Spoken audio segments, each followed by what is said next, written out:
Hi guys, MrRoflWaffles here. In this video, I'm going to attempt to explain everything you need to know about the new weapons system in the Edge of Fate and beyond. I've got separate videos covering all of the changes to gear, but this is going to be weapons focused. Now, two caveats before we begin. Number one is that this was all recorded at an early Edge of Fate capture event, and so all the content in it is subject to change if the devs decide that they want to tweak it pre-launch. And number two, I'm still familiarizing myself with all these changes as well, so if I make any mistakes as I'm explaining things in the video here, then I sincerely apologize. So let's start talking about the new weapon tiers. From the Edge of Fate onwards, weapons will drop at tiers 1 through 5. And a tier 1 weapon is pretty similar to a lot of the stuff that you see in the game right now. It has its normal base stats, and it has a set of perk rolls that it comes with, and that's basically that. But as I'm sure you all know,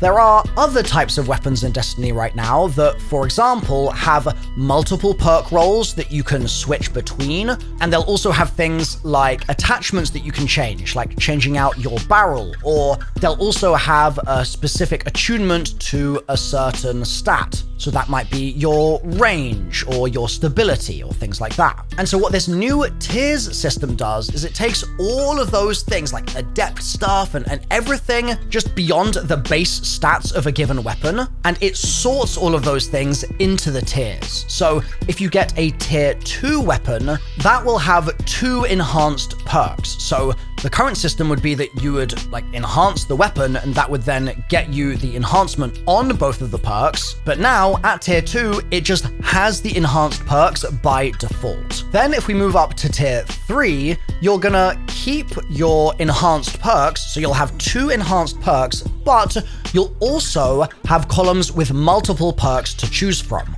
And so that's just going to mean that you're slightly more likely to get the role that you want, just like how multiple perks work in the game right now. And then at tier 4, you're going to have the exact same as we've talked about with tier 3, but you're also going to have enhanced for mods, magazine, and barrel. And then at tier 5, you're gonna still have 2 enhanced traits or 2 enhanced perks, but you're also gonna have 3 multi-perk columns. And you'll have enhanced mods, magazine, barrel, and origin trait. And that will also vary, obviously, depending on what kind of weapon you've got. And then on top of all of that, you'll have a unique cosmetic ornament and a cosmetic holo chip.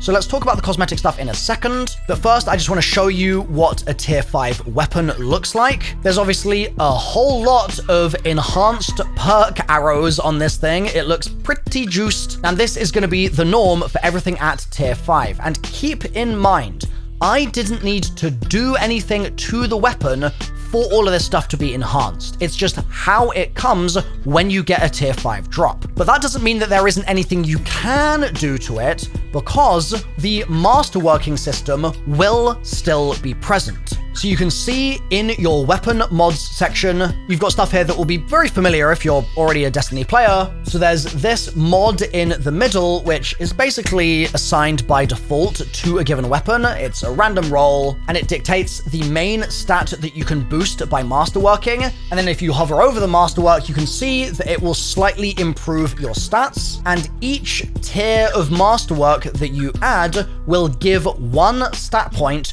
to your masterwork mod. So in this case, I've got range. So each tier I go up, my range will increase by 1. The exception to this is the final tier of your masterwork, and the caption for this says applies additional stats to this weapon equal to the weapons tier. So that's not to be confused with the masterwork tier.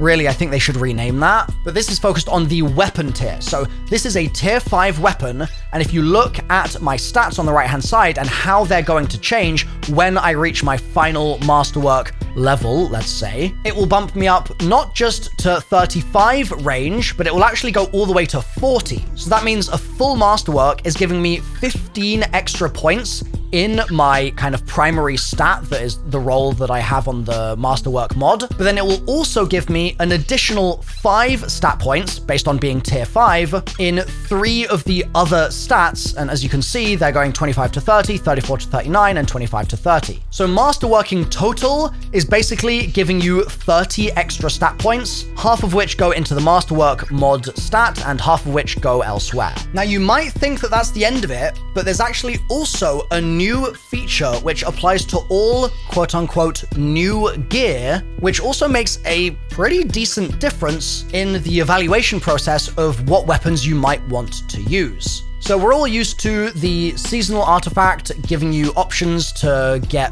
boosts to, for example, specific elements and things like that based on the artifact perks that you select. But there is also now a flat boost thanks to the artifact for new gear. So as you can see here on my new gear bonuses little hover pop-up, I've got a 6% boost in the kinetic and power slots and a 15% boost in the energy slot. And I believe the reason for this is that the energy slot here has an exotic in it and it's a new exotic, so that gets the 15%. Whereas if you're using a new legendary, that will then just cap out at 6%. And it means that if you're in the Season of Reclamation and you use a weapon in the kinetic slot that released in the Season of Reclamation, that will have that 6% damage buff while you're in the Season of Reclamation, but then as soon as we switch to Season of the Lawless, that weapon will no longer have the new gear tag, and it will therefore no longer be eligible for that 6% damage buff. So this is an extra feature to try and incentivize people to use the current stuff in a given season, and then move on to grinding for the new stuff when a new season begins. So I mentioned I would come back to the cosmetic stuff, right? There's a couple of systems at play here. So all tier 5s have their base normal looking version of the weapon, which is the same as tier 4, tier 3, tier 2, etc. But tier 5s also have a tier 5 variation, which is a sort of skin that is similar across all of the tier 5s. So there's some uniformity there. And that means that if you want to flex that you've got a tier 5 specifically, you can do using that skin. Now, I believe on top of that, there's also a way to get shiny skins, which are essentially extra special versions of your tier 5 skin, but I don't have the full details on that just yet because the cosmetic system is something that we weren't allowed to capture. So for now, I'm just going to leave that as a mystery that I will solve another time, and if you subscribe to the channel, then I'm sure you'll catch that video in your sub box. So you're maybe wondering, okay, that's all well and good, but how do I get these tier 5s, right? Like, they've got all these bonuses, how do I actually earn them? I'm going to give you a very short answer now, but then I'm going to point you towards a more meaty answer in just a second. So the short answer is that if you're at a high enough power level in the portal, your metal rating will be high enough, and you'll then also need to put on enough challenge modifiers to get a high enough letter rating here. And the combination of those two will allow you to start earning higher tier weapons. And if you're at too low a power level, you will be at a lower metal, and you therefore will not earn tier 5s. But that might sound pretty confusing, and you might be wondering what the challenge modifier system is. So on screen right now, I've got a link to my big portal explanation video, which covers all of that info in detail. And I also have a link to my gear video as well for all of the armor in the game, because that's got even more changes made to it than the new weapon changes. And so I highly recommend you give both of those videos a click and check them out. Thanks for watching. I'll see you there.